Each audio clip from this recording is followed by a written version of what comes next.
ಸತ್ಯದ ದಾರಿಯಲ್ಲೇ ಹೋಗು. ನೀನು ನಡೆಯುವಾಗ ಎಡವಿ ಪಾತಾಳಕ್ಕೆ ಬಿದ್ದರೂ ನಿನ್ನನ್ನು ಮೇಲೆತ್ತಲು ನಾನು ಬಂದೇ ಬರುತ್ತೇನೆ. ಜೀವನದಲ್ಲಿ ನೀನು ಎಂದು ಯಾರಿಗೋ ಮಾಡಿದ ಒಂದು ಉಪಕಾರ ಯಾವತ್ತೂ ವ್ಯರ್ಥವಾಗೋದಿಲ್ಲ. ಒಂದಲ್ಲ ಒಂದು ರೀತಿಯಲ್ಲಿ ಯಾವುದು ರೂಪದಲ್ಲಿ ನಿನ್ನ ಬಳಿ ಬಂದೇ ಬರುತ್ತೆ. ಕಾಡುವ ಬಡತನ ನಾಳೆ ಹೋಗಬಹುದು, ಇಲ್ಲದ ಸಿರಿತನ ಮುಂದೆ ಬರಬಹುದು. ಆದರೆ ಒಮ್ಮೆ ಕಳೆದುಕೊಂಡ ನಂಬಿಕೆ, ವಿಶ್ವಾಸ, ಪ್ರೀತಿ ಮತ್ತೆ ಸಿಗೋದಿಲ್ಲ.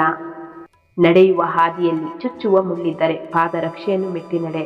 ಬದುಕೆಂಬ ದಾರಿಯಲ್ಲಿ ಚುಚ್ಚಿ ಮಾತನಾಡುವ ಜನರಿದ್ದರೆ ನಿನ್ನ ಪಾದರಕ್ಷೆ ಬಿಡುವ ಸ್ಥಳದಲ್ಲಿ ಬಿಟ್ಟು ನಡೆ.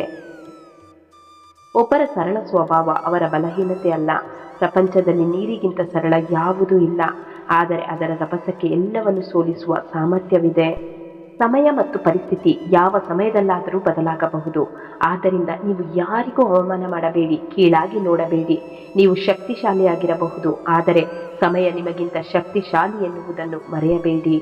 ಮನುಷ್ಯನಿಗೆ ಮದವೇರಿದಾಗ ಸ್ಮಶಾನದಲ್ಲಿ ತಿರುಗಾಡಿ ಬರಬೇಕು. ಯಾಕೆಂದರೆ ಅಲ್ಲಿ ನಾನು ನನ್ನಿಂದಲೇ ಎಂದು ಹೇಳಿದ ಎಷ್ಟೋ ಜನ ಮಣ್ಣಾಗಿರುವುದು ಕಾಣಸಿಗುತ್ತೆ.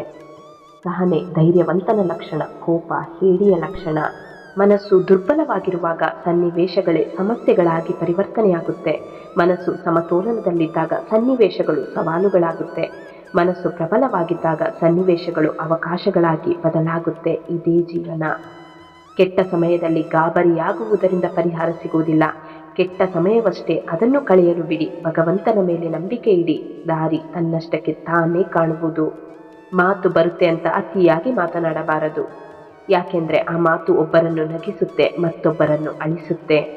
ಹಸಿದವರಿಗೆ ನೀಡಿದ ಅನ್ನ, ಬಯಸಿದವರಿಗೆ ನೀಡಿದ ದಾನ, ಅವಶ್ಯಕತೆ ಇದ್ದವರಿಗೆ ಮಾಡಿದ ಸಹಾಯ, ಇವು ಸಾವಿನ ನಂತರವೂ ನಿಮ್ಮನ್ನು ಬದುಕಿಸಬಲ್ಲ ಸಂಜೀವಿನಿಯಾಗಿದೆ. ಆಗಿ ಹೋದ ಕ್ಷಣಗಳ ಬಗ್ಗೆ ಚಿಂತಿಸಬೇಡಿ, ಅದು ಕಂಬನಿ ತರುತ್ತೆ. ಮುಂದೆ ಆಗುವ ಕ್ಷಣಗಳ ಬಗ್ಗೆ ಚಿಂತಿಸಬೇಡಿ, ಅದು ಗಾಬರಿ ತರುತ್ತೆ. ಇಂದಿನ ಕ್ಷಣಗಳನ್ನು ಖುಷಿಯಿಂದ ಜೀವಿಸಿ, ಅದು ಉಲ್ಲಾಸ ತರುತ್ತೆ. ಕರ್ಮದ ಏಟು ತುಂಬ ಭಯಂಕರವಾಗಿ ಇರುತ್ತೆ. ನಮ್ಮ ಸಂಗ್ರಹವಾದ ಪುಣ್ಯ ಯಾವಾಗ ಮುಗಿದು ಹೋಗುತ್ತೆ ಎಂದು ನಮಗೇ ತಿಳಿಯೋದಿಲ್ಲ. ಪುಣ್ಯ ಮುಗಿದ ನಂತರ ಸಮರ್ಥ ರಾಜನು ಭಿಕ್ಷೆ ಬೇಡಬೇಕಾಗುತ್ತೆ. ಆದ್ದರಿಂದ ಯಾರೊಂದಿಗಾದರೂ ಮೋಸ, ಕಪಟ, ವಂಚನೆ ಮಾಡಿ ಯಾರ ಆತ್ಮವನ್ನು ಮೋಸ ಮಾಡಬೇಡಿ.